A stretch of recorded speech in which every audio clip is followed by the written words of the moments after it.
Okay, sorry. మనందరి గురువు గారైన బ్రహ్మర్షి పితామహ పత్రిజీ గురువు గారికి ఆత్మ ప్రణామాలు తెలియజేసుకుంటున్నాను.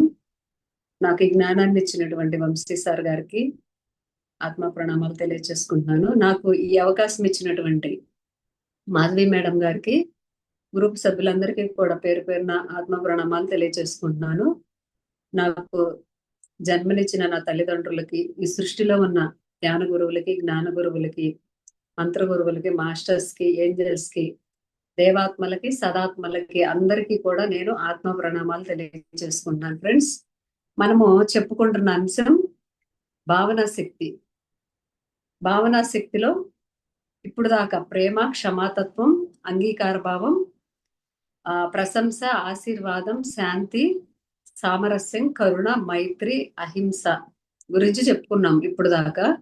ఇప్పుడు అంగీకార తత్వం గురించి చెప్పుకుంటున్నాం మనం. ఇక అంగీకార తత్వం అంటే మనిషిలో అంగీకార తత్వం ఉండాలి. భావనా శక్తిలో అన్నిటికంటే ముఖ్యమైనది అంగీకార తత్వం. ఈ అంగీకార తత్వం అనేది లేకపోతే మానవుడికి చాలా కష్టంగా ఉంటుంది. అంగీకరించాలంటే ఏదైనా కూడా మనం తొందరగా తీసుకోలేం కదా. ఏ బంధాన్నైనా, ఇప్పుడు ప్రకృతిలో వస్తున్నటువంటి మార్పులనైనా, దేన్నైనా కూడా మనం తీసుకోలేం. కానీ పూర్తిగా అంగీకార భావంతో ఉంటే దాదాపు మనిషి ఏ దుఃఖము, ఏ సంతోషాన్నైనా కూడా బ్యాలెన్స్ చేయగలిగే శక్తి మానవుడికి కానీ ఈ సృష్టిలో ఉన్న సకల జీవరాశుల్లో ఉంటుందని. మరి అంతే కదా. ఇప్పుడు జంతువులు ఉన్నాయి, వాళ్ళ యొక్క జీవితాన్ని వాళ్ళు అంగీకరించి ముందలకు తీసుకెళ్తున్నారు. మరి మనిషే కదా, ఎందుకంటే మనిషిలో అన్ని గుణాలు ఉంటాయి. ఆ మనిషిలో అహం అనేది ఉండటం వల్ల అంగీకరించలేము ఏ ఏది దేన్నైనా సరే. ఇప్పుడు మన కుటుంబంలోనికి ఎవరైనా కొత్త వారు వచ్చినా తొందరగా వాళ్ళని తీసుకోలేం, ఎందుకంటే ఆ ఈమె బయట వాళ్ళు కదా అన్న భావంతో చూస్తాం. అదే మనకి చిన్నప్పటి నుంచి మనకు పుట్టిన పిల్లలు కానీ ఎవరైనా సరే, ఇప్పుడు కుటుంబంలో ఒక అమ్మాయి వేరే ఇంటికి వెళ్ళిద్ది, ఆ అమ్మ అత్తగారిని తీసుకోలేదు, వాళ్ళు కూడా అమ్మని తొందరగా తీసుకోలేరు. అలా అంగీకార భావం అనేది ఆ రాకపోవడం వల్ల ఇవన్నీ కూడా కొన్ని ఆ బంధాల్ని యాక్సెప్ట్ చేయలేకపోతున్నాం. అందుకే మనము ఈనాడు మానవుడు నిరాకరణ ధోరణిలో ఉన్నాడు అనమాట. దేన్నైనా సరే నిరాకరిస్తూ వెళ్తూ ఉన్నాడు. జరిగిపోయిన దాన్ని, జరుగుతున్న దాన్ని తవ్వుకుంటూ ఉన్నాడు. అంటే జరిగిపోయినవి దాన్ని వదిలిపెట్టట్లేదు, దాని గురించి ఆలోచిస్తూ ఉంటాడు నిరంతరం మనిషి. మళ్ళీ జరుగుతున్న వాటికి కలలు కంటూ ఉంటున్నాడు.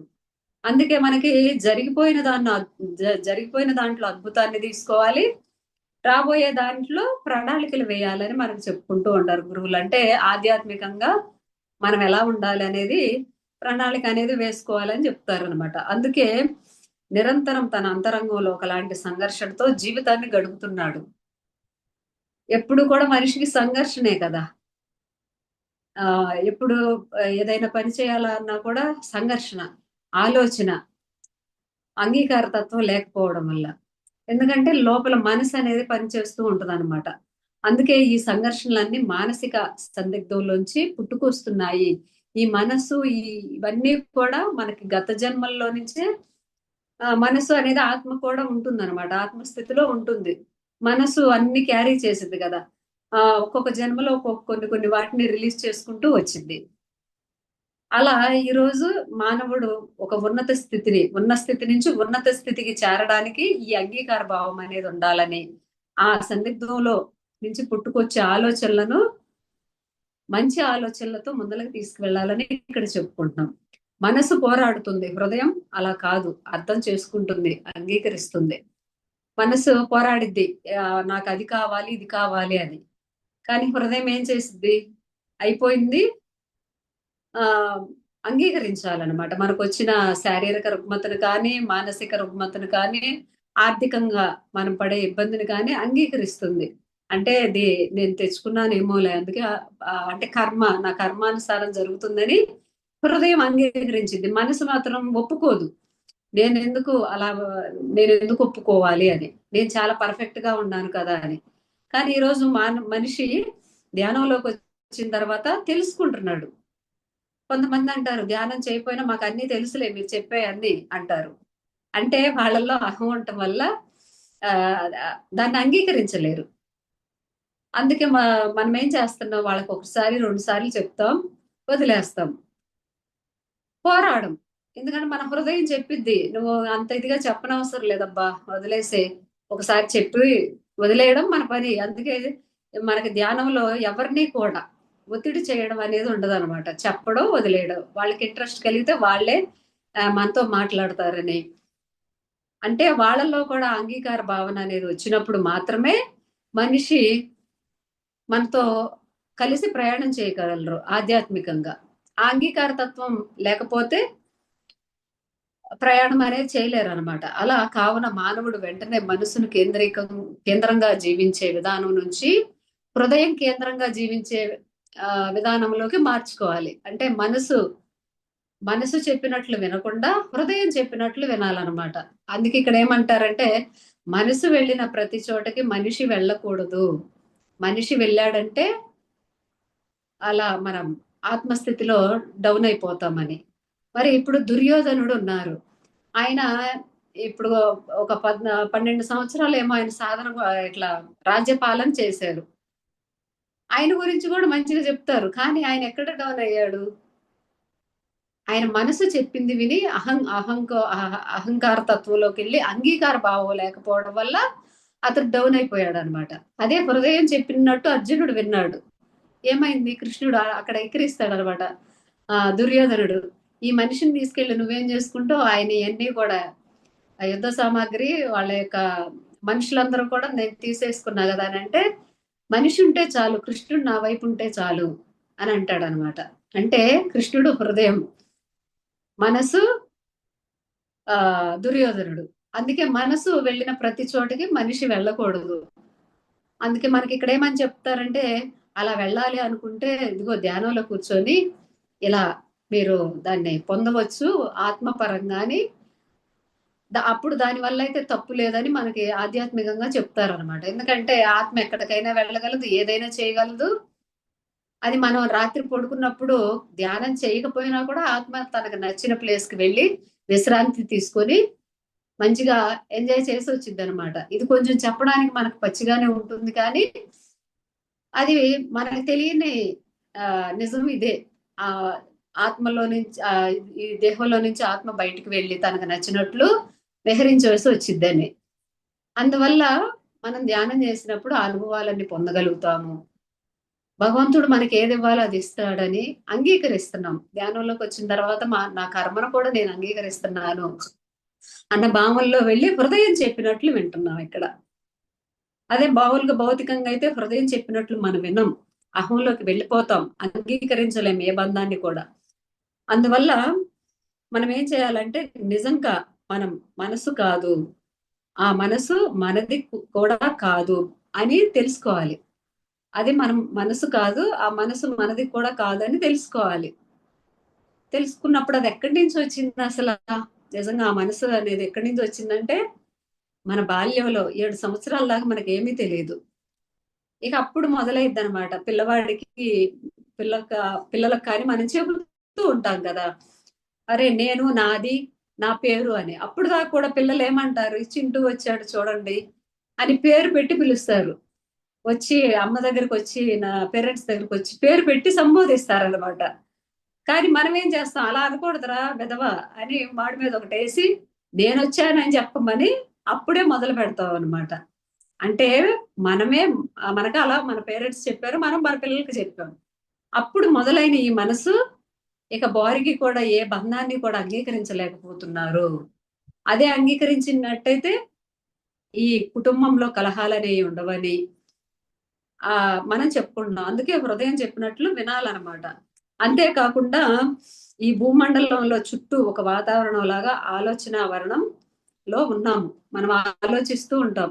ఈ భూమండలంలో ఒక ఆవరణం ఏదైతే ఉంటుందో అందులో ఆలోచన వరణం అనేది కూడా ఇంకోటి ఉంటుంది అనమాట. ఆలోచన వరణంలో మన శారీరక మానసిక శక్తి స్థాయికి అనుగుణంగా ఆలోచనలు మన వైపుకు ఆకర్షించుకుంటున్నాము. అంతే కదా. ఇప్పుడు మనం ఇక్కడ ఏం చెప్పుకుంటున్నామంటే మన ఆలోచనల్ని మనకు నచ్చిన వాటిని ఆకర్షించుకుంటున్నాం, అంగీకరిస్తున్నాం. నచ్చని వాటిని అంగీకరించట్లేదు.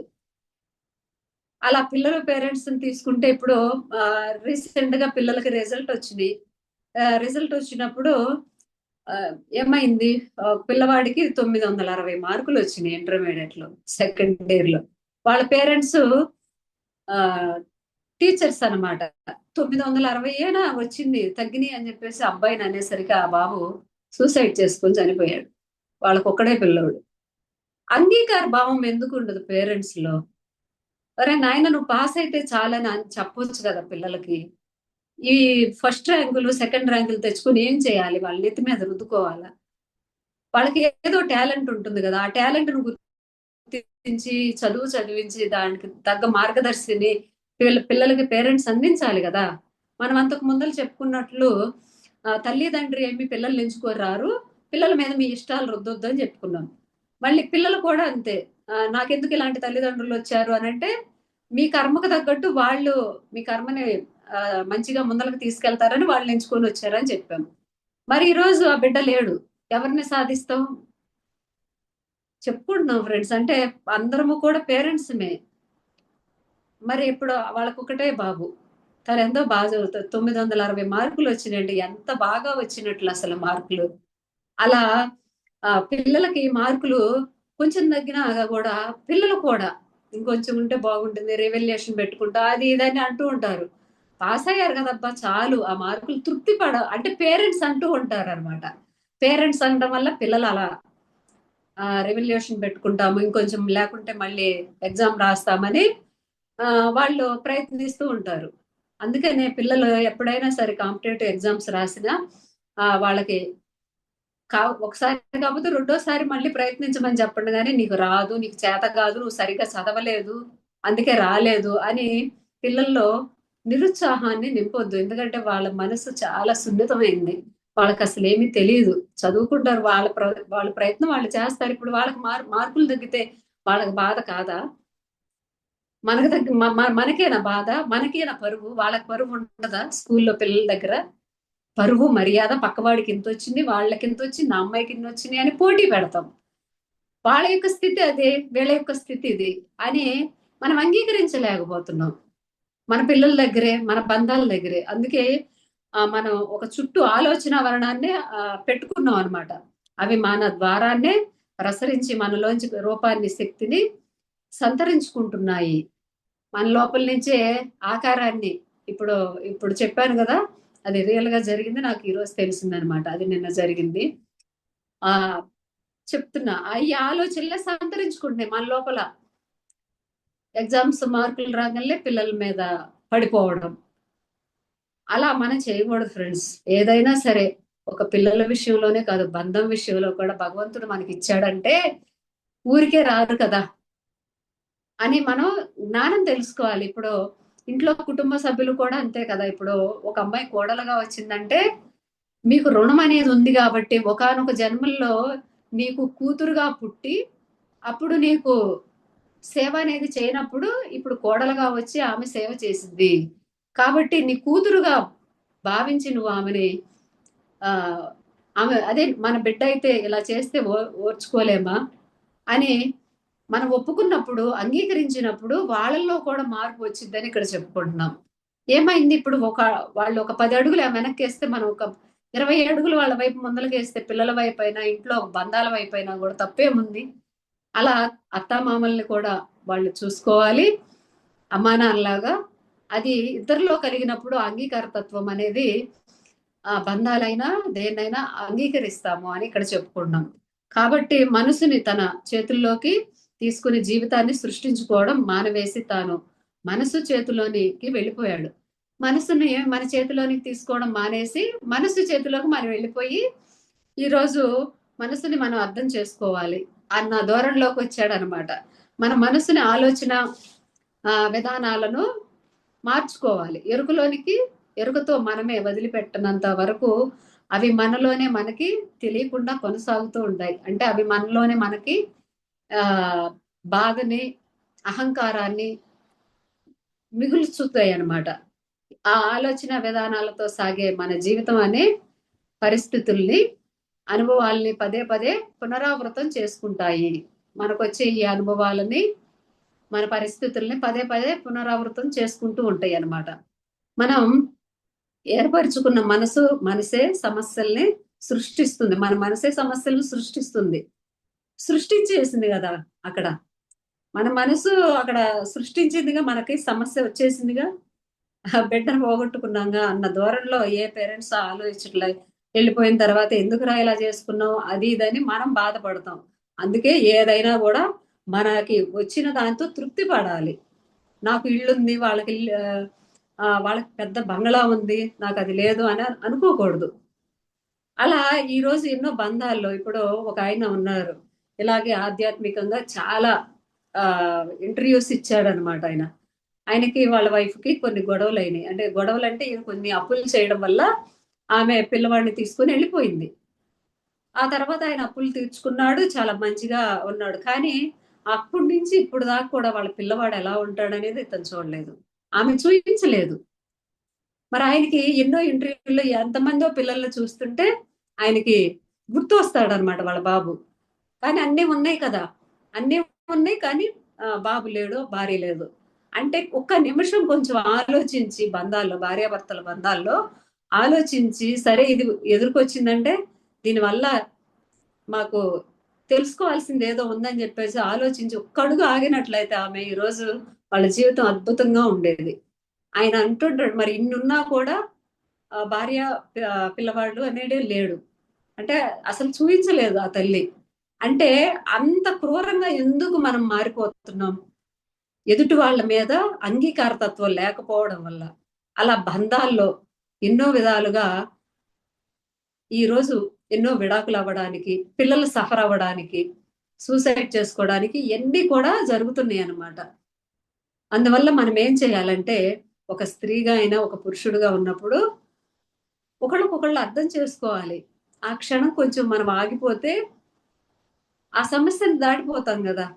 అలా దాటకుండా మనం ఏం చేస్తున్నాం, సమస్యను పూర్తిగా పరిష్కరించుకోవాలనుకుంటాం. సమస్యను పూర్తిగా అసలు ఎప్పుడు కూడా పరిష్కరించుకోలేము. అది నెక్స్ట్ జన్మకు ఫార్వర్డ్ అయింది. అదే అంగీకరించి దాన్ని ఆనందంగా తీసుకొని మనం ముందరకు వెళ్ళినప్పుడైతే ఆ సమస్య నిర్వీర్యం అయిపోతుంది అనమాట. అలా మన మనసే అన్నిటినీ సృష్టిస్తుంది అనమాట. అందువల్ల అంటే మన మనసు యొక్క నిర్మాణం మన బాల్యంలో ఎలా జరిగింది, అవే ఆలోచన విధానాలు ఎలా మనలో పునరావృతం అవుతున్నాయని అవగాహన మనకు పెంచుకోవాలి. అవగాహన పెంచుకోవాలి. ఇప్పుడు ఈ సృష్టిలో అందరూ, సృష్టి అన్నిటిని అంగీకరిస్తుంది, అవునా? గాలివానల్ని అంగీకరిస్తుంది. ఇప్పుడు ట్రైన్ యాక్సిడెంట్లు అయినాయి అంటే అక్కడ చూస్తున్నా, ఇప్పుడు యుద్ధం జరుగుతుంది, అక్కడెక్కడ కాల్పులు జరిగినాయి.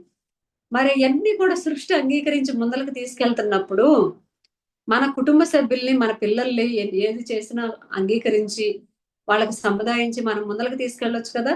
కానీ ఏం చేస్తున్నాం, మన వాళ్ళకు కొంచెం మార్కులు తగ్గినా ఏదైనా ఇదైనా కూడా మా పిల్లవాడు అలా ఇలా అని మనమే వెళ్ళి చాటింపేసి వస్తాం. అంత అవసరం ఏముంది? అప్పుడు వాడు మనకి చెప్పుకోవడం మానేస్తున్నారు వాళ్ళు. అందుకే పిల్లల గురించి మంచి చెప్పొద్దు, చెడు చెప్పొద్దు. అడిగితే ఓకే చదువుకుంటున్నారు అని చెప్పుకోవాలన్నమాట. అలా కుటుంబంలో బంధాలను కూడా బయట పడవేసుకోకూడదు. పడేసుకుంటే ఏమొచ్చిద్ది, వాళ్ళు ఒక మాట చెప్తాడు, మన మనసులో ఏదో మొలక అనేది వచ్చేసిద్ది. ఇక దాన్ని ఇంకా దాని పట్ల ఆర్జ్యం పోసుకుంటూ ఉంటాం మనమే అంగీకరించకుండా. అప్పుడు విభేదాలు వచ్చేస్తాయి, విడిపోవడాలు. పెద్దవాళ్ళు ఈరోజు పెద్దవాళ్ళు కుటుంబాల్లో లేకపోవడానికి ఏంటి, నేను నాది, మాకు స్వేచ్ఛ లేదు అన్న భావనే. ఇంట్లో కుటుంబంలో పెద్దవాళ్ళు ఎప్పుడైనా ఉండాలి. ఇదివరకు రోజుల్లో పెద్దవాళ్ళు ఉండేవాళ్ళు. పిల్లలు మనం గదివినా కూడా వెళ్ళి అమ్మమ్మ నాయనమ్మల దగ్గర కూర్చొని వాళ్ళు కథలు చెప్పేవాళ్ళు, వాళ్ళ దగ్గరే పడుకోబెట్టుకునేవాళ్ళు. ఈ రోజు వాళ్ళకు ఒక బెడ్రూమ్ పెడుతున్నాం సపరేట్ గా. మీరు ఇండివిజువల్ గా ఉండాలని మనమే క్రియేట్ చేసేస్తున్నాం. వాళ్ళు లోపల ఏం చేస్తున్నారో మనకు తెలియదు, జుట్టు పీక్కుంటా ఉంటాం. ఒక ఫోన్ ఇస్తాం, లేకుంటే ఒక ల్యాప్టాప్ ఇస్తాం. అప్పుడు వాళ్ళకి మనమే అన్ని చేసేస్తున్నాం అనమాట. అందుకే ఎప్పుడైనా కూడా కుటుంబంలో పెద్దవాళ్ళని మనం ఉంచుకోవాలి. అవసరానికి కాదు, వాళ్ళు ఉంటే అన్ని మనకి మంచి అయినా చెడైనా చెబుతూ ఉంటారు మన పిల్లలకు కానీ ఇంట్లో మనకు కానీ. చెప్పినప్పుడు చెప్పావులే నీకేం తెలుసులే అనకూడదు. వాళ్ళు చెప్పిన దాంట్లో ఏదో నిజం ఉంది అని మనం అంగీకరించి దాన్ని తీసుకున్నప్పుడు మన కుటుంబం అనేది చాలా అద్భుతంగా ఉంటుంది. బయట కూడా చాలా బాగుంటుందన్నమాట. అలా కాకుండా ఇంట్లో పేరెంట్స్ అడ్డమైపోయారని చెప్పేసి మేము జాబులకి వెళ్ళాలని ఇట్లా ఆశ్రమాల్లో తీసుకెళ్లి జాయిన్ చేస్తున్నారు. పాపం వాళ్ళు ఎంత బాధపడుతున్నారు. వాళ్ళ యొక్క దుఃఖం యూనివర్స్ కి వెళ్ళదా? వెళ్ళి మళ్ళీ మనకు తిరిగి రాదా? అన్న ఆలోచన ఎవరికి ఉండలేదన్నమాట. అందుకే పెద్దవాళ్ళు ఎవరైనా ఉన్నప్పుడు, మనకి అత్త మామగారు ఎవరైనా ఉన్నప్పుడు వాళ్ళు మన దగ్గర ఉంచుకున్నన్నాళ్ళు ఉంచుకొని వాళ్ళకి నచ్చిన ప్లేస్ లో కొన్ని రోజులు ఉండనివ్వాలి. మళ్ళీ వాళ్ళు మళ్ళీ బందీఖానా చేయకూడదన్నమాట. ఎందుకంటే మళ్ళీ ఈ 4 గోళ్ల మధ్యలో కూడా వాళ్ళు ఉండలేరు. వాళ్ళకి నచ్చిన అన్ని రోజులు ఉండి, మీకు నచ్చినట్లు ఉండి, ఎళ్లి మీకు నచ్చినట్లు ఉండి, మళ్ళీ ఇక్కడికి రండి అని మనం చెబుతూ ఉండాలి. అంతేకాని తీసుకెళ్లి ఆశ్రమాల్లో వేయకూడదు. పిల్లలకి పిల్లల్లో మా నాయనమ్మ, మా తాతయ్య, మా అమ్మమ్మ, మా వాళ్ళు ఇలా ఉన్నారు. మా అమ్మ వాళ్ళు ఇలా చేస్తున్నారు. రేపు మేము అలా చేయమా అని మనమే నింపుతున్నాం. అందుకే ఎప్పుడు కూడా బంధాల పట్ల అంగీకార తత్వంతో జీవించాలి. ఎవరినైనా సరే, అన్నదమ్ములనైనా, అక్క చెల్లెళ్ళైనా, ఆడపడుచులైనా వాళ్ళ యొక్క స్థితిలో వాళ్ళు ఉన్నారని. అందుకే మన మనసే ఇలా చేస్తుంది. అందుకే భగవద్గీతలో ఏమంటాడు కృష్ణ భగవానుడు? వేదాలలో సామవేదము, దేవతలలో దేవాది దేవుడను, ఇంద్రియాలలో మనసును, జీవులలో చైతన్యం నేనే, అన్నిటిలో ఉన్నది నేనే అని చెప్తున్నాడు. అంటే వేదాల్లో సామవేదం ఉంది కదా, అందులో దేవతలలో దేవాది దేవుడిని నేనే, ఇంద్రియాలలో మనసును, జీవులలో చైతన్యాన్ని నేనే. అందుకే మనం కృష్ణుడిని చూసి నేర్చుకోవాలి. సమస్య వచ్చినప్పుడు యుద్ధం చేయవలసిన అవసరం లేనప్పుడు పారిపోవచ్చు అని, మనకి కూడా సమస్య వచ్చినప్పుడు నిరాకారంగా చెప్పేయొచ్చు. నేను ఇలా చేస్తున్నాను, నా వల్ల ఇలా జరిగింది అని తప్పును ఒప్పుకున్నప్పుడు చాలా రిలీఫ్ గా ఉంటుంది. అదే అబద్ధం చెబుతూ వెళ్ళామనుకోండి బాధ కలిగిద్ది అనమాట. అందుకే అక్కడ ఏమంటాడు అర్జునుడు, మన దగ్గర అస్త్రాలు ఉన్నాయి కదా, యుద్ధం చేసే సామర్థ్యం ఉంది కదా, ఎందుకు కృష్ణ పరిగెత్తుతున్నావు అంటే, పరిగెత్తాల్సి వచ్చినప్పుడు పరిగెత్తాలి అని చెప్తాడు. మరి అందుకే దేవాది దేవుడు అయినాడు అనమాట. ఈ రోజు మరి ఆయన నీ గురించి చెడుగా అనుకుంటే అనుకోని సమస్య వచ్చినప్పుడు మానవుడు ఇలా పారిపోవాలని దీనికి ఉదాహరణ అని ఆయన చెప్పారు అనమాట. అందుకే కావున మనం భగవద్గీతలో కృష్ణుడు నేను అన్న ఉన్న చోట సృష్టి అని అర్థం తీసుకోవాలి. నేను అన్న చోట ఈ సృష్టి అని అర్థం తీసుకోవాలి. అతడు తన విశ్వరూపం తరపున ఈ మాటల్ని చెప్పాడు కనుక. అంటే ఆయన విశ్వరూపాన్ని అర్జునుడికి చూపిస్తూ నేనున్న చోట సృష్టి ఉంటుంది అని చెప్పాడు. మరి ఆయన ఉన్న చోటే కదా ఈ సృష్టిలో మనుషులందరం ఉన్నాము అని మనం తెలుసుకోవాలి. కావున మనసు కూడా పవిత్రమైనదే, దాన్ని వాడుకునే విధానం తెలియక మనం దాని చేతిలో బలైపోతున్నాము. అంతే కదా, మన మనసు పవిత్రమైనదే, దాన్ని మనం వాడుకునే విధానం తెలియక మనమే బలైపోతున్నాం. ఎందుకు బలైపోతున్నామంటే సరైన ఆహారం తీసుకోకపోవడం వల్ల, హింసాత్మకమైన ఆహారం ముందల, అంటే మాంసం కూడిని దేహానికి ఇవ్వడం, ఆ మాంసంలో ఉండే బాధ అనేది మనిషికి రావడం, అహంకారం పెరిగిపోవడం, శరీరానికి ఆలోచించే విధానం లేకపోవడం, ఆత్మకి, ఇవన్నీ ఎక్కడి నుంచి వస్తున్నాయంటే ఫస్ట్ సరైన ఆహారం. మరి పిల్లలకి చిన్నప్పటి నుంచే నాన్ వెజ్ కూడా పెడుతున్నారు. మరి వాడికి అప్పటి నుంచే అన్ని వచ్చేస్తున్నాయి కదా, బుద్ధి అనేది మందగిస్తూ ఉంటది. అందుకే మనము వాళ్ళు ఇంకా స్వచ్ఛంగా ఉండాలంటే ఇలా చేయాలి మనం. ఏంటి, వాళ్ళకి మంచి ఆహారాన్ని ఇవ్వడం. ఎటు మనం ఎన్నాళ్ళు తిన్నాము ఇప్పుడు తెలుసుకున్నాం కాబట్టి వాళ్ళకి అది చేయకూడదు అని. అందువల్ల ఆయన అన్నాడు అనమాట. అక్కడ కృష్ణుడిని అర్జునుడు అడుగుతాడు, అసలు ఈ మహాభారత యుద్ధం చూసి రాబోయే తరాల్లో వాళ్ళు ఏం నేర్చుకుంటారు అని అడుగుతాడు. అడిగినప్పుడు భీష్ముడిలాగా మాట ఇవ్వకూడదని, కుంతీదేవిలాగా శక్తిని తీసుకున్నదాన్ని వృధా చేసుకోకూడదని, కర్ణుల్లాగా ధర్మం తప్పకూడదని. ఆయన అంతే కదా, ఇప్పుడు స్నేహం కోసం ధర్మం తప్పాడు, సృష్టి వల్ల ఎంతో ఇబ్బంది అనేది పడ్డాడు ఆయన. అలా ఆ ద్రౌపది ఎక్కడ పడితే స్త్రీ అక్కడ నవ్వకూడదని, ఇవన్నీ తెలుసుకుంటారు రాబోయే తరంలో. పిల్లల్ని పెంచడంలో కూడా ద్రౌపది లాగా పెంచాలి, ఆమె ఎంతో ధైర్యంగా అన్నిటిని ఎదుర్కొంటుంది అని. అలా అన్ని మంచి చెడు రెండు చెప్పాడు ఆయన. కానీ మనం ఏం చేస్తున్నాం? చెడే తీసుకుంటున్నాం. ద్రౌపది 5గురు భర్తలతో కాపురం చేసింది. మేం చేస్తే ఏంది అన్న ఉద్దేశంతో వెళ్ళిపోతున్నారు. కృష్ణుడికి ఇంతమంది భార్యలు ఉన్నారు. ఎందుకున్నారు? మరి కృష్ణుడు చేసినట్లు మరి మనం చేయగలమా అని ప్రశ్న వేసుకుంటే అంతే, ఇంకా సమాధానం లేదనమాట. మరి ఆ రోజు ఆయన గోవర్ధన గిరిని ఓటుతో నిలిపాడు. మరి మనం నిలపగలమా? చెప్తున్నాం అంటే ఇప్పుడు మన ఇంట్లో వాళ్ళు ఇలాంటి ప్రశ్నలు వేస్తూ ఉంటారనమాట. మరి వచ్చినప్పుడు ఇద్దరు ఒకరికొకళ్ళు ఎంతో ఆప్యాయంగా అనురాగంగా ఉంటారు భార్యాభర్త. మరి కాలం గడిచే కొద్దీ దేహం మెరిగిద్ది, అన్ని కూడా మార్పులు వస్తాయి. నువ్వేంటి ఎలా ఉన్నావు, నువ్వేంటి ఎలా ఉన్నావు అని ఒకళ్ళకొకళ్ళు నిందించుకుంటూ ఉంటారు. ఆ బంధాన్ని అంగీకరించి ముందలకు వెళ్తే మరి మన జీవితం అద్భుతంగా ఉంటుంది కదా, మన కృష్ణ భగవానుడు చెప్పినట్లు. కావున మనం ఎప్పుడూ కూడా మన మనసుని పవిత్రంగా ఉంచుకోవాలి. మనసుని నిందించడం, శత్రువుగా చూడటం నేర్చుకున్నాం అనమాట. మనసుని నిందించడం, మనల్ని శత్రువుగా చూడడం నేర్చుకున్నాం. నిజానికి మనసు చాలా అద్భుతమైన పరికరం. మనసు చాలా అద్భుతమైన పరికరం అన్నమాట. కానీ మనం ఏం చేస్తున్నాం? ఆ మనసుని పాడు చేసేస్తున్నాం చెడు ఆలోచనలు ఇచ్చి. దాన్ని వాడుకుంటే ఆ అత్యద్భుతమైన మనోశక్తితో భూమండలంలో మనం దేన్నైనా సాధించవచ్చు. ఈ భూమండలంలో ఇప్పుడు మనం సాధించట్లేదా? ధ్యానం చేసి ఆ మనసుని కట్టడి చేసి ఆ హృదయాన్ని నిమిడీకృతం చేసుకొని మనం సాధించట్లేదా? సాధిస్తున్నాం కదా. ఈ అద్భుతాన్ని మనం తెలుసుకుంటున్నాం. బయట వాళ్ళు తెలుసుకోలేకపోతున్నారు. అదేమంటే ముసలి వాళ్ళు చేస్తారులే ధ్యానం, మీరెందుకు చేస్తున్నారు అంటారు. ఎందుకంటే అది భగవంతుడు మన కోసం పంపించాడు కాబట్టి మనిషి రూపంలో నేనే వచ్చి చెప్తున్నారా మూర్ఖులారా వినండి అని చెప్తాడు. అని వినరు కదా. ఇక్కడ ఒక ఎగ్జాంపుల్ చెప్తాను. ఏంటంటే ఒక అతను ఆకుకూరలు అమ్ముకునే అతను ఉంటాడు.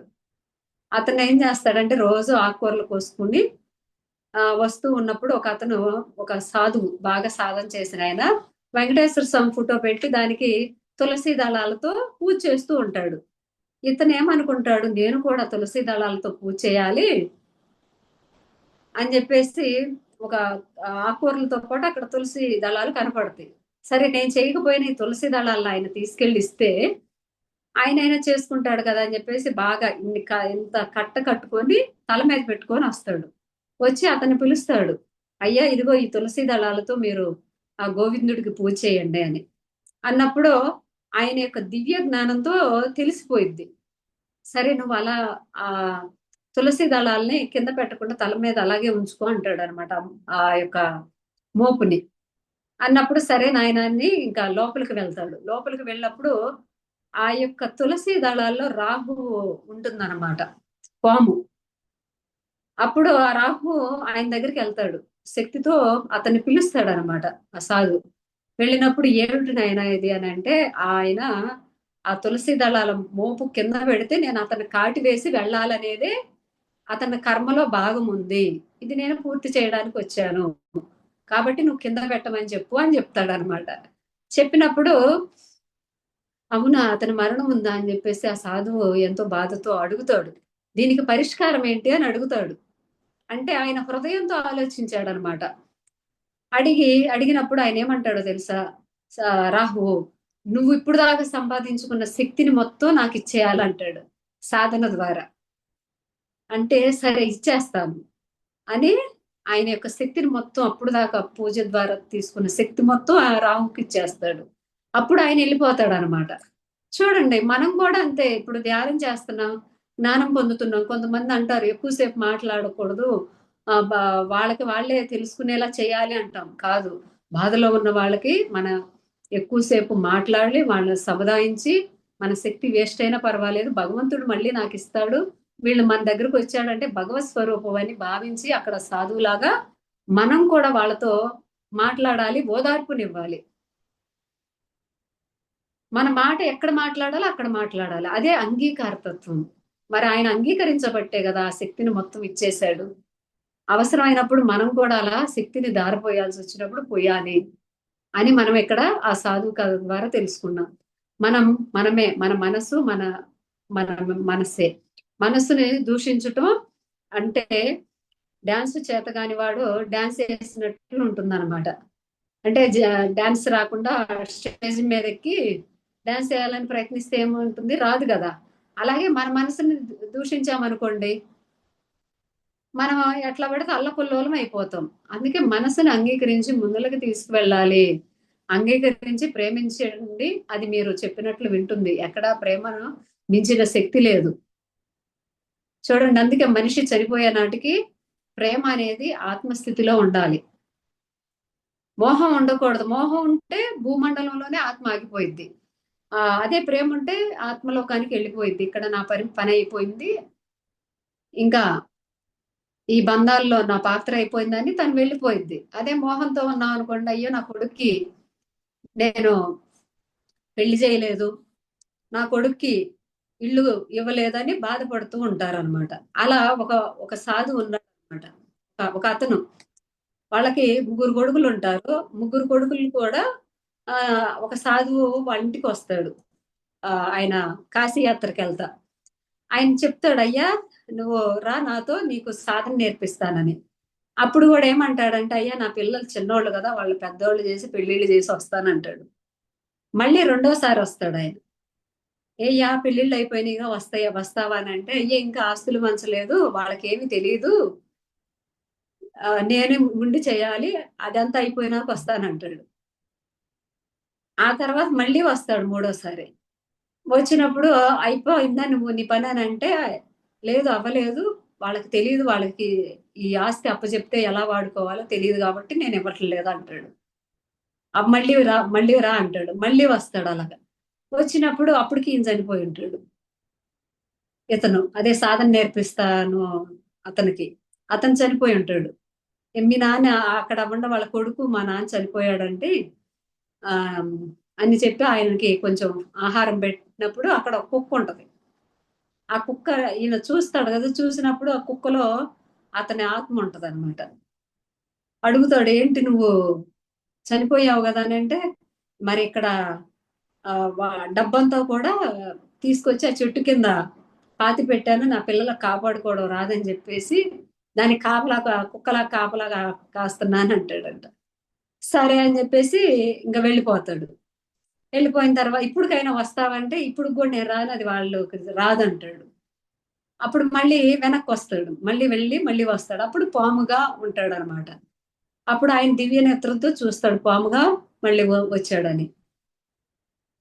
ఏంటంటే, మరి వాళ్ళకి ఇస్తే ఆగం చేస్తారేమోనని నేను ఇప్పుడు కాపలా కాస్తున్నానంటే, లోపలికి వాళ్ళ కొడుకు తీసుకెళ్లి భోజనం పెట్టి, అప్పుడు ఆ సాధువు చెబుతాడు ఏమనంటే, అయ్యా మరి మీ నాన్న డబ్బంతా కూడా చెట్టు కింద పెట్టాడు, ఆ, గొయ్యి తీసి గొయ్యిలో పెట్టాడు, అక్కడ ఒక పాము కాపలా ఉంది, మీరు ఆ పాముని చంపేసి ఆ డబ్బుని తీసుకోండి అని చెప్తాడు.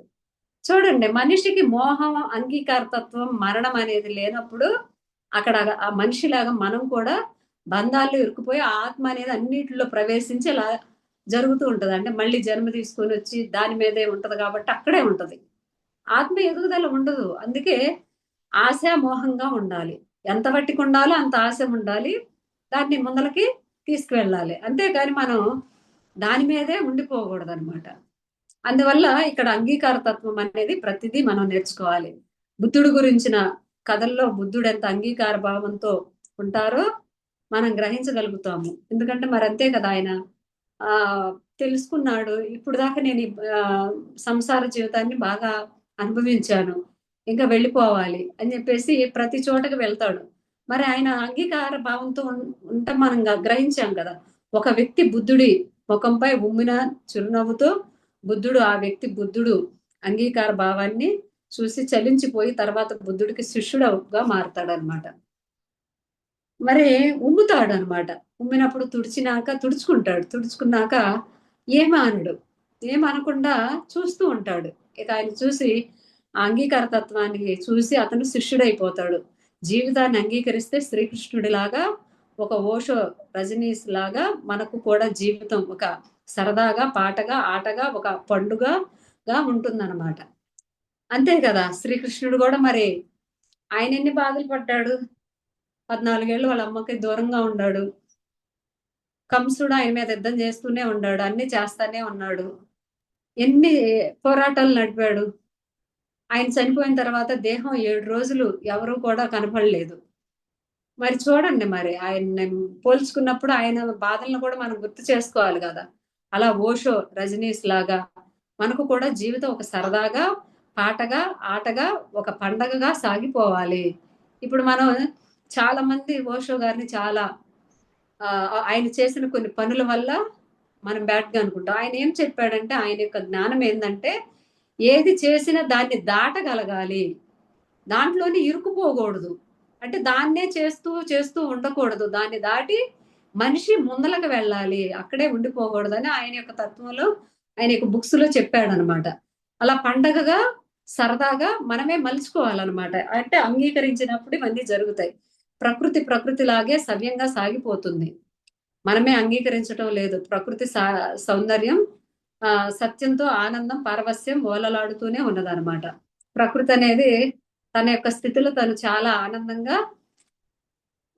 ఓలలాడుతూనే ఉంది. కానీ మనమే ఓలలాడట్లేదు. ఇక్కడ మంచి చెడు అనేది ఏదీ లేదు. అవి రెండు కూడా మనమే సృష్టించుకున్నాము.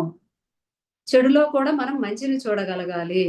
ఇది నాకు నేర్చుకోవడానికి వచ్చింది అని అంగీకరించాలి, మనకు ఏ సమస్య వచ్చినా. అంతేకాని ఈ రోజు మనిషి బాధలోకి వెళ్ళిపోయి అజ్ఞానంలోకి వెళ్ళిపోతున్నాడు.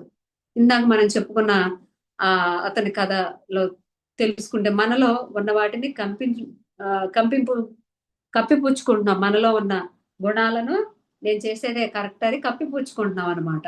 అలా కప్పిపుచ్చుకున్నప్పుడు ఏమైద్ది, మనం మోసపోతూనే ఉంటాం. ఇప్పుడు మోసం చేసేవాడి తప్పు కాదంట, మోసపోయేవాడిదే తప్పంట. ఎందుకంటే నువ్వు అంత అజ్ఞానంలో వాళ్ళని నమ్మావు కాబట్టి నువ్వు మోసపోయావు అంటాడు భగవంతుడు. ఈ సృష్టిలో నువ్వు నమ్మవలసింది ఎవరిని, అంగీకరించవలసింది ఎవరిని అని నువ్వు ఒక ప్రశ్న వేసుకుంటే, నమ్మవలసింది భగవంతుడిని, అంగీకరించవలసింది నిన్ను నువ్వు అంగీకరించుకోకుండా ఎదుటి వాళ్ళ మీద ప్రేమ, వాళ్ళ ప్రేమ కావాలి, వీళ్ళ ప్రేమ కావాలని పరిగెడితే, మనల్ని మనం ప్రేమించుకున్నప్పుడే కదా వాళ్ళు మనల్ని ప్రేమించగలిగేది, మనం వాళ్ళని ప్రేమించగలిగేది. అంటే అంగీకార తత్వం వచ్చినప్పుడు మనకి ఇవన్నీ వస్తాయి అనమాట. ప్రతిదీ ఒక దైవికమైన క్రమంలో, సరైన కాలంలో, సరైన ప్రదేశంలో జరుగుతూ ఉంటాయి అన్నమాట. అంతే కదా. ఇప్పుడు వాతావరణం చూడండి, వర్షాకాలం వచ్చినప్పుడు వర్షం పడుతుంది, చలికాలం వచ్చినప్పుడు చలి వస్తుంది, ఎండాకాలం వచ్చినప్పుడు ఎండ వస్తుంది. మరి ప్రకృతి అంత సంయమనంగా పనిచేస్తున్నప్పుడు మనం ఎందుకు చేయకూడదు అనేది అంగీకార తత్వంలో తెలుసుకోవాలి. ఈనాడు మానవుడు అన్నిటిని విడదీసి చూస్తున్నాడు. ప్రకృతిలోని వాటిని ఉన్నది ఉన్నట్లుగా అంగీకరించాలి. అంతే, ఇక్కడ నెగిటివ్ అని పాజిటివ్ అని రెండూ లేవు. అంతే కదా. అన్నిటిని కూడా విడదీసి చూస్తున్నాయి. ఇప్పుడు ధ్యానంలోకి వచ్చినాక చూడండి, అసలు మన పత్రిజీ గురువు గారు ఏమని చెప్పారు, శ్వాస మీద ధ్యాస. ఈ శ్వాస మీద ధ్యాస ధ్యానం చేసినప్పుడు అన్ని యాక్టివేట్ అవుతాయి మీలోని. ఈ చక్రాస్ యాక్టివేటింగ్ ఇవన్నీ కూడా అవసరం లేదని చెప్పారు. కానీ ఏం చేస్తున్నారు మనిషి ఇప్పుడు, చక్రాస్ మీద శక్తిని పెట్టి ధ్యానం చేపిస్తున్నారు. ఒక పాము గనక, పడుకున్న పాము మనం ఇట్లా యాక్టివేట్ చేసినప్పుడు పడగ విప్పి కాటు వేయడానికి రెడీగా ఉంటుంది అనమాట. ఇలా యాక్టివేట్ చేసినప్పుడు అంటే రెడీగా అంటే మనం ఉంటే కుటుంబంలోనే ఉంటాం, లేకుంటే ఇక్కడి నుంచి వెళ్ళిపోయి యోగిగా అయినా మారిపోతాం. అందుకే మనం సంసారంలో ఉండి నిర్వాణం చెందడానికి వచ్చాం కాబట్టి శ్వాస మీద ధ్యాస పెట్టి చక్కగా ధ్యానం చేసుకుంటే అన్నీ కూడా అయ్యే వచ్చేస్తాయి అని ఇక్కడ చెప్పుకుంటున్నాం. మరి అంటే మనలో ఉన్న వాటిని కూడా మనం ఇలా యాక్టివేట్ చేస్తున్నాం కదా. అందుకని దేన్నే అవసరంలా శ్వాస మీద ధ్యాస పెట్టి మన కర్మను అంగీకరించి, ఇది నేను నేర్చుకోవడానికి వచ్చిందనే అంగీకార భావంతో ఉన్నప్పుడు ఏదైనా కూడా మనలో అన్ని యాక్టివేటింగ్ అనేది అవుతాయని ఇక్కడ చెప్పుకుంటున్నాం. ఇక్కడ నెగిటివ్ పాజిటివ్ ఏదీ లేదు, అన్ని మనలోనే ఉంటాయి. మనం ఆలోచించే విధానంలో ఉంటదని తెలుసుకుంటున్నాం. అంతటా ఉన్నది శక్తే, సర్వశక్తిమయం. సమయం సందర్భాలను బట్టి మనం నెగిటివ్ పాజిటివ్ అంటున్నాం, సమయం సందర్భాలను బట్టి నెగిటివ్ పాజిటివ్ అంటున్నాం. అంతే కదా. ఈ సమయం మంచిది కదా, ఆ సమయం మంచిది కదా అని మనమే పెట్టేసుకున్నాం. అలా ఏం లేదు సృష్టిలో. ఇప్పుడు అమావాస్య రోజు మంచిది కాదంటారు, మరి అమావాస్య రోజు కొన్ని పూజలు ఎందుకు చేస్తున్నారు చెప్పండి.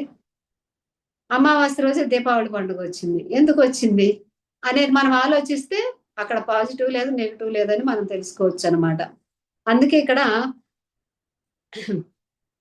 ఉదాహరణకు అగ్నిని తీసుకుంటే, అగ్ని దాన్ని తాగితే అది కాలుతుంది, అంత మాత్రాన అగ్నిని నెగిటివ్ గా శక్తిగా అంటామా? అదే అగ్నిని వాడుకొని వా వాడుకుంటూ ఉంటాం. వంటకు వాడుకుంటాం, తగలబెట్టడానికి వాడతాం. ఎందుకు వాడుతున్నాం మరి? వంటకు వాడేది అగ్నే కదా, మనిషిని తగలబెట్టడానికి కూడా వాడేది అగ్నే కదా. మరి ఇంట్లో అసలు అగ్నే వాడకూడదు కదా, నిజంగా చెప్పండి. అంతే కదా. ఇప్పుడు అగ్నిని మనిషిని కాల్చడానికి ఉపయోగిస్తున్నారు, అగ్నిని వంట చేయడానికి ఉపయోగిస్తున్నాం. అంటే మనమే పెట్టుకున్నాం. అందుకే ఇక్కడ ఏది నెగిటివ్ లేదు, ఏది పాజిటివ్ లేదు. అగ్ని పాజిటివ్ శక్తి అలా ఏమీ లేదు. అగ్ని అగ్నే, దాని ప్రకృతి ధర్మం దానిదే. మనం మన అభిప్రాయాల్ని ప్రక్కన పెట్టి సత్యాన్ని అంగీకరించడం నేర్చుకోవాలి. అంతే కదా. ఇక్కడ పార్వతి మాతని గురించి చెప్పుకుందాం. ఎందుకంటే పార్వతి మాత ఆ గంగాదేవిని కొంచెం ఇదిగా చూసిద్ది అనమాట. చూసినప్పుడు ఆ ఆమెకి ఇలా నెలసరి అనేది వచ్చింది పార్వతి మాతకి. ఎందుకంటే జలం అన్ని కూడా కలిసి కలుషితం అయిపోతుందని నేను జలాన్ని వాడను అని ఆమె అంటుంది అనమాట గంగమ్మ తల్లిని. అన్నప్పుడు ఈమెకు బహిష్టు వచ్చింది. వచ్చినప్పుడు మరి నీళ్ళు అవసరమే కదా.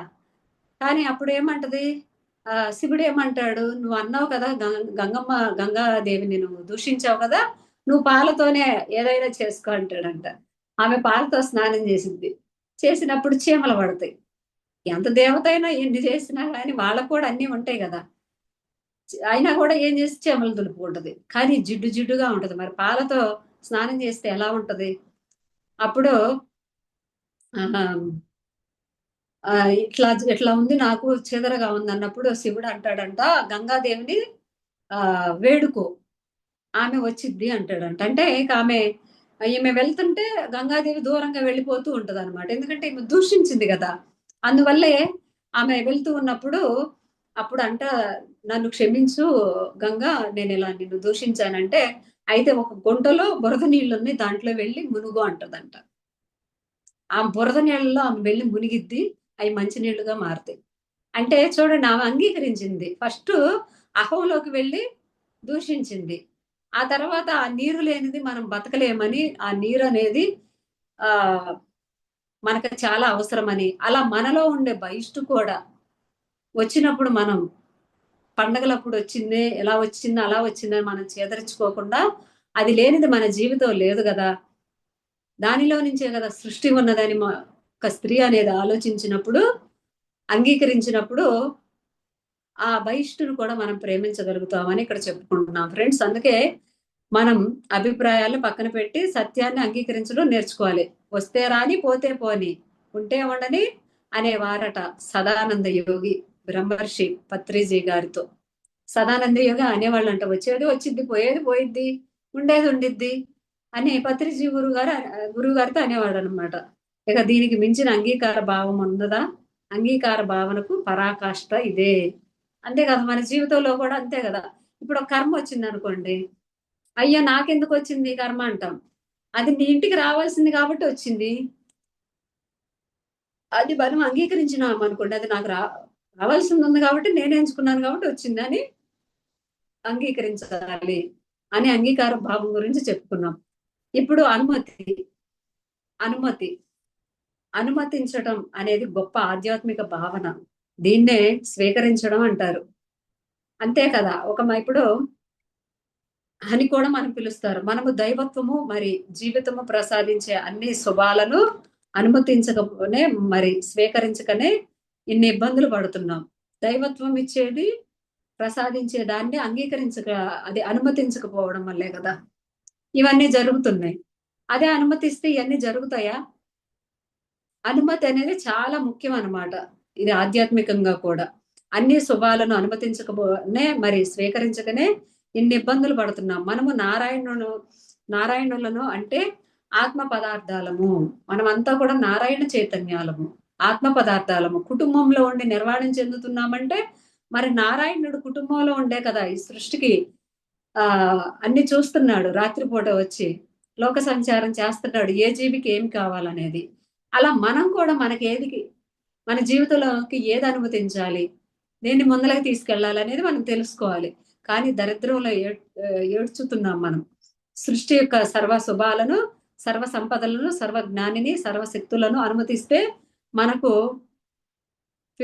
పేరుకే కాదు, సాక్షాత్తు లక్ష్మీనారాయణుడు రమే అవుతాం అనమాట. ప్రతిదీ అనుమతిస్తే సాక్షాత్ లక్ష్మీ నారాయణులమే అవుతాము. అలా మనం అనుమతించలేకపోతేనే కదా దరిద్రం దరిద్ర నారాయణులము అవుతున్నాం. అంతే తేడా. చూడండి ఇక్కడ ఎంత బాగా విశదీకరించారు. దరిద్ర నారాయణుడు అవుతున్నాడంట మానవుడు. అక్కడ నారాయణుడే, ఇక్కడ నారాయణుడే, రెండు చోట్ల నారాయణుడే. మన అనుమతి లేనిదే మన జీవితంలోనికి ఏది ప్రవేశించదు. మనకున్నది అంతటా స్వేచ్ఛ. ఈ స్వేచ్ఛను శృతి మించినది ఉపయోగించుకున్నాము కనుక ఇక్కట్లు అనమాట.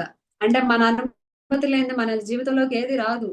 ఒక మనిషి జీవితంలోకి వచ్చాడంటే అది కర్మానుసారం వచ్చింది అని అనుమతించాలి. అది అనుమతించకే ఇక్కడ ఇక్కట్లు పడుతున్నాం. నరుడు అంటే మానవుడు ఏడ్చుతున్న ఆ నారాయణుడు అంటే ఆత్మతత్వము ఎందుకు వచ్చి రక్షించట్లేదు అంటే నరుని అనుమతి లేనిదే నారాయణుడు కూడా సహాయార్థం రావడానికి వీల్లేదు.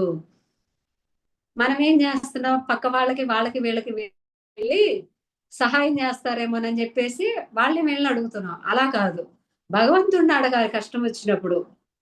ఓ అయ్యా, ఓ భగవంత, నాకు దారి చూపించండి, నేను ఈ బాధ పడుతున్నాను అని భగవంతుడి ముందర కూర్చొని ఆడవచ్చంట. దేవుడి ముందర కూర్చొని ఆడవచ్చు, తప్పులేదు. ఎందుకంటే ఆయన కళ్ళల్లో చూస్తూ మన కళ్ళమ్మడి నీళ్ళు వచ్చినప్పుడు ఆయన నిజంగానే మనకు సహాయాన్ని పంపిస్తాడనమాట. కానీ మనం ఏం చేస్తున్నాం, పక్క వాళ్ళకి వెళ్ళి చెప్తున్నాం మన బాధ తీరిద్దని. పక్క వాళ్ళకి వెళ్ళి చెప్తే ఏం తీరిద్ది చెప్పండి? కుటుంబంలో బాధలు వస్తాయి, వచ్చినప్పుడు అన్నదమ్ములకి అక్కచెల్లెలు చెప్పుకుంటే బాధ కొంత తీరిద్ది. కానీ భగవంతుడికి చెప్పుకునే సంకల్పం అనేది చాలా శక్తివంతమైంది. ఆ భగవంతుడు కూడా అడగందే మనకు సహాయం చేయలేడని, కానీ భగవంతుడిని మానవుడు అడగట్లేదని, అనుమతించట్లేదని ఇక్కడ తెలుసుకుంటున్నాం. అందుకే ఇక్కడ గజేంద్ర మోక్షం కథలో గజేంద్రుడు పాహిమాం పాహిమాం అంటేనే విష్ణుమూర్తి రక్షించడానికి పరిగెత్తుకొచ్చాడు. అంతవరకు రాలేదు. ఆయన అంటాడు కదా ముసలి పట్టుకున్నప్పుడు గజేంద్రుడు అంటాడు, పాహిమాం నన్ను రక్షించయ్యా అన్నప్పుడు నారాయణ పరిగెత్తుకుంటూ వస్తాడు. అలా మరి ప్రహ్లాదుడు కోసం రాలేదా? వాళ్ళ నాన్న విషం ఇచ్చాడు, తాగాడు. నువ్వేంటారు నాయన ఇలా నారాయణుడిని పట్టుకున్నావు అంటే, మరి ఆయనే కదా ఈ సృష్టిలో ఉందంటాడు. నీలో ఉన్నది నారాయణుడే, నాలో ఉన్నది నారాయణుడే అంటాడు. అలా పైనుంచి కింద పడేసినా కూడా ఆ పిల్లవాడు భయపడాడు అనమాట. నీకెంత ధైర్యం అంటే, ఆ నారాయణుడే ఉన్నాడు, నేను ఆయన్నే పట్టుకున్నాను అంటాడు. నువ్వు కూడా ఆయన్నే పట్టుకో అంటాడు. కానీ ఆయన పట్టుకోడు అనమాట. ధ్యానము చేయడము అంటే కావున మన ఆత్మతత్వాన్ని మరిచిపోయిన మనము దివ్య శక్తిని అనుమతిస్తేనే మన జీవితంలోకి ప్రవేశించి మన జీవితాన్ని ప్రక్షాళన గావిస్తున్నాం. ఈరోజు చూడండి, మనం ధ్యానం చేయడం వల్ల ఎంత అద్భుతాన్ని చూస్తున్నాం. మన జీవితంలోకి భగవంతుడిని అనుమతించాం. రాయ్యా, నాకు దారి చూపించయ్యా, నాకు వచ్చిన బాధని ఎదుర్కొనే ధైర్యాన్ని ఇవ్వయ్యా నా దేహానికి ఆత్మకి అని కర్మ విభాగ ధ్యానంలో చెప్పుకుంటున్నాం. నా కర్మను తీసేయమని భగవంతుడిని ఎప్పుడు అడగం మనం. ఈ కర్మను అనుభవించగలిగే శక్తిని ధైర్యాన్ని ఈ ఆత్మకి ఇవ్వండి అని అడుగుతున్నాం. అడిగినప్పుడు ఆయన ఏం చేస్తున్నాడు, అమ్మో నా బిడ్డ అంగీకరించింది తన కర్మని, కాబట్టి దాన్ని మోయగలిగే శక్తిని దేహాన్ని ఇద్దాం, జ్ఞానం తెలుసుకో అని ఇటు చూపించాడు అనమాట. మార్గదర్శకుల్ని మనుషుల ద్వారా, మనుషుల్లోనే చొరబడి ఆయన మనకి దారి చూపించాడు అని ఇక్కడ చెప్పుకున్నాం. అందుకే ధ్యానం చేయడం అంటే దివ్య శక్తిని మనలోనికి అనుమతించడమే కదా. మన యొక్క సహస్రాలో నుంచి మొదలై మన శరీరంలో అన్ని అవయవాలకు వెళ్ళిపోతుంది అనమాట ధ్యానం చేసినప్పుడు. ఎందుకంటే మనసుని ఖాళీ చేస్తున్నాం, బుద్ధిని ఖాళీ చేస్తున్నాం, ఆత్మని ఖాళీ చేస్తున్నాం. ఈ దేహాన్ని కూడా ఖాళీ చేసి పనులన్నీ పక్కన పడేసి 1 గంట పాటు మనతో మనం ప్రయాణం చేస్తున్నాం. ప్రయాణం చేసినప్పుడే కదా ఆ శక్తి అనేది మనలోనికి వచ్చేస్తుంది.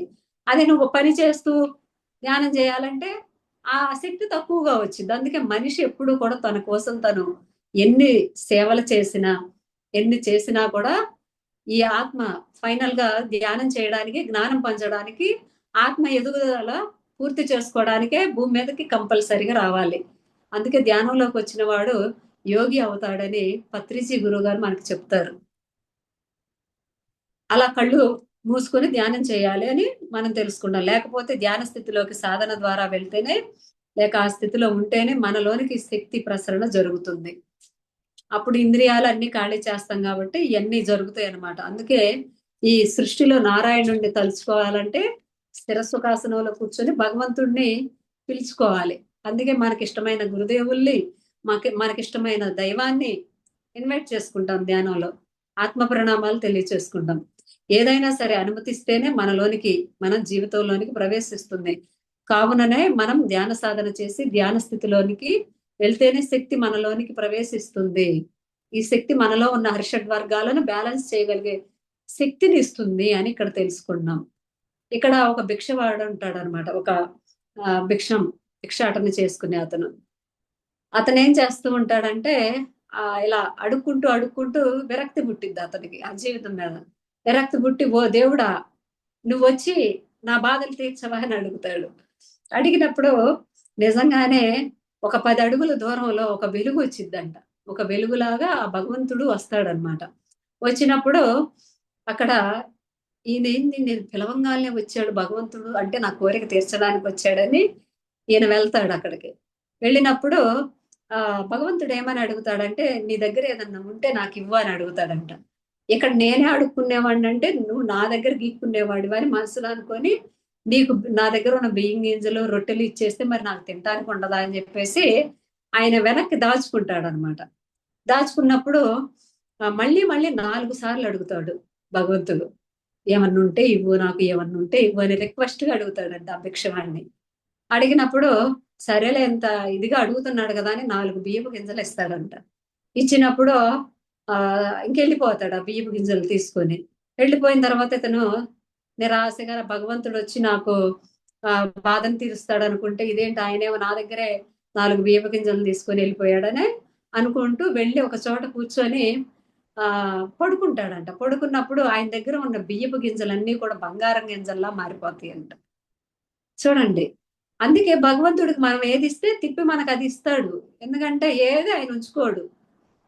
శక్తినిస్తే శక్తినిచ్చేస్తాడు. అంటే శక్తిని ఎవరికి ఇవ్వాలి? బాధల్లో ఉన్న వాళ్ళకి ధైర్యాన్ని ఇవ్వాలి. నీకు మళ్ళీ నీ దేహాన్ని మాంసపిండాన్ని మంత్రపిండంగా తయారు చేస్తాడు. అందుకే ఎప్పటికప్పుడు మనం ఛార్జింగ్ పెట్టుకుంటూ ఉండాలి మన దేహానికి. ఆ ఛార్జింగ్ ఏంటి? ధ్యానం. మనతో మనం ప్రయాణం చేయాలి. అలా భగవంతుడికి మనం అంటే ఎదుటి వాళ్ళకి సేవ చేస్తూ ఉంటే, అనుమతిస్తూ ఉంటే సేవకి, మనకి ఇంకా ఇంకా సేవ చేయడానికి ఎక్కువ మందిని మనుషులు ఇస్తూ ఉంటాడనమాట. అలా బంగారాన్ని అక్కడ భిక్షవాడు అనుకుంటాడనమాట. భిక్షగాడు ఏమని, అయ్యో ఇంకొంచెం ఈ బియ్యం మొత్తం ఇచ్చి రొట్టెలు మొత్తం ఇస్తే నాకు ఇంకా ఎక్కువ బంగారం వచ్చేది కదా అని. అందుకే అతి ఆశ అనేది ఉండకూడదు అనమాట. భగవంతుడు వచ్చి ఏదైనా అడిగాడంటే అది మనం ఇచ్చినప్పుడు మనకి అంతకంత ఇస్తాడని ఈ జ్ఞాన కోణంలో మనం చెప్పుకుంటున్నాం. అందుకే ప్రతిదీ కూడా అనుమతించాలి. మొదటిది ధ్యానం చేయడం, రెండవది వీలైనంతగా ధ్యాన స్థితిలో ఉంటే మనసులో ఏ ఆలోచనలు లేకుండా ఉండడమే. మనం పని చేస్తున్నప్పుడు కూడా ధ్యానం గురించి ఆలోచిస్తూ ఉన్నాం అనుకోండి, భగవంతుడు మనకి అంటే ఎవరైనా సమస్యలు వచ్చినప్పుడు వాళ్ళ గైడెన్స్ ఇచ్చిన తర్వాత వాళ్ళ యొక్క స్థితి ఎలా ఉంది, వాళ్ళకి ఏది అవసరం అని అనే ఆలోచన చేస్తూ ఉన్నాం అనుకోండి, దానికి సమాధానం ఆయన ఇస్తూ ఉంటాడు మనకి.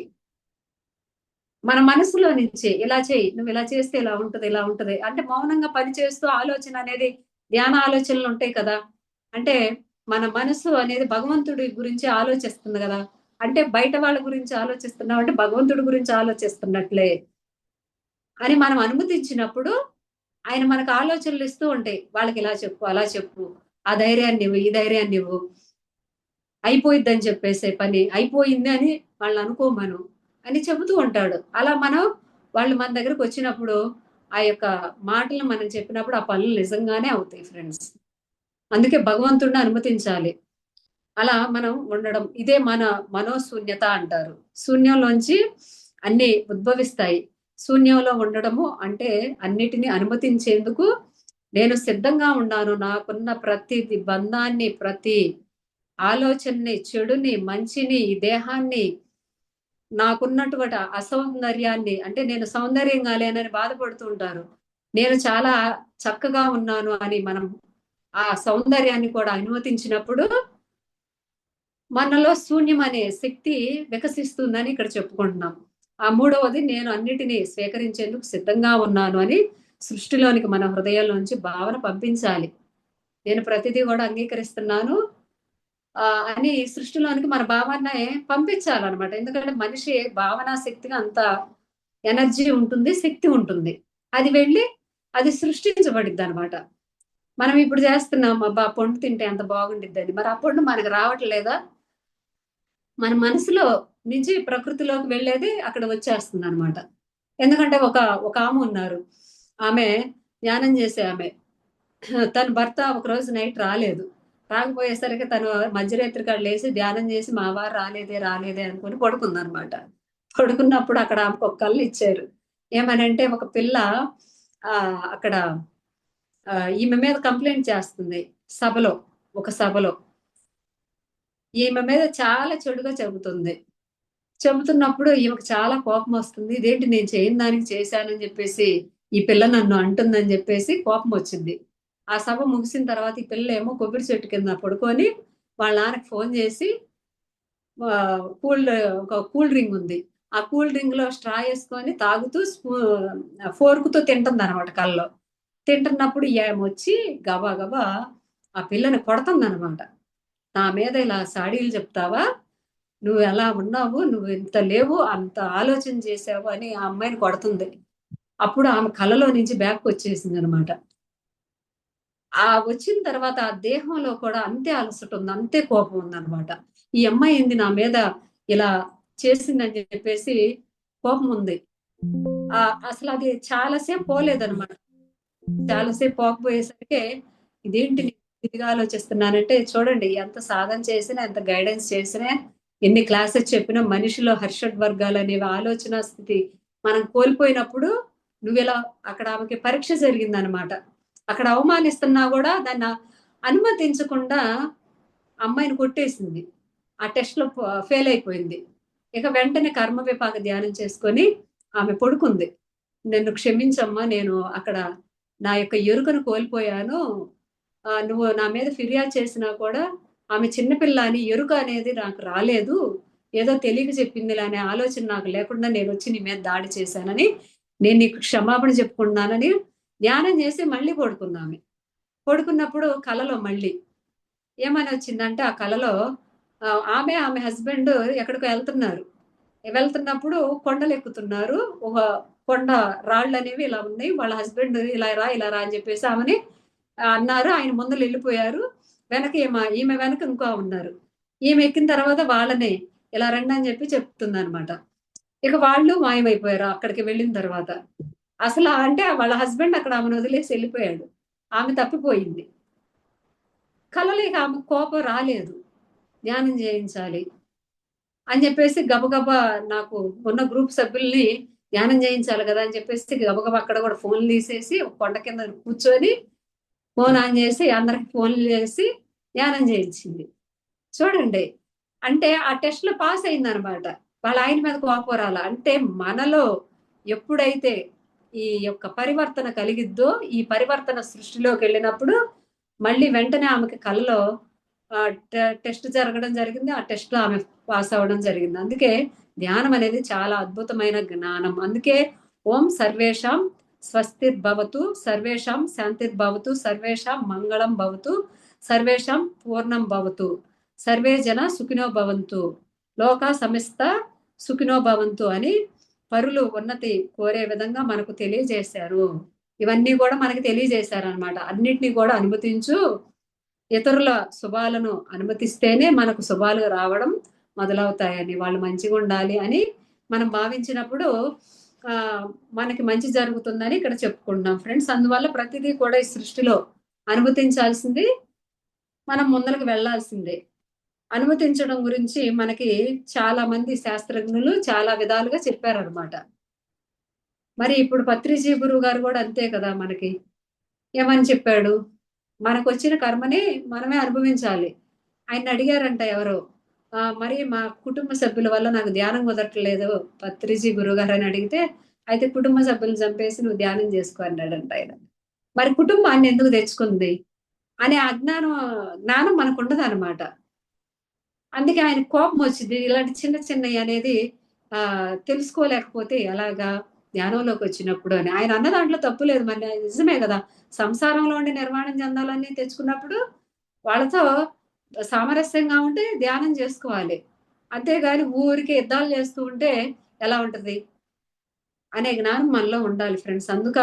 మనము మరి మన చైతన్యాన్ని కోవాలంటే ఏం చేయాలి? ధ్యానం చేయాలి. ధ్యానం వలన మన చైతన్యం విస్తరిస్తుంది.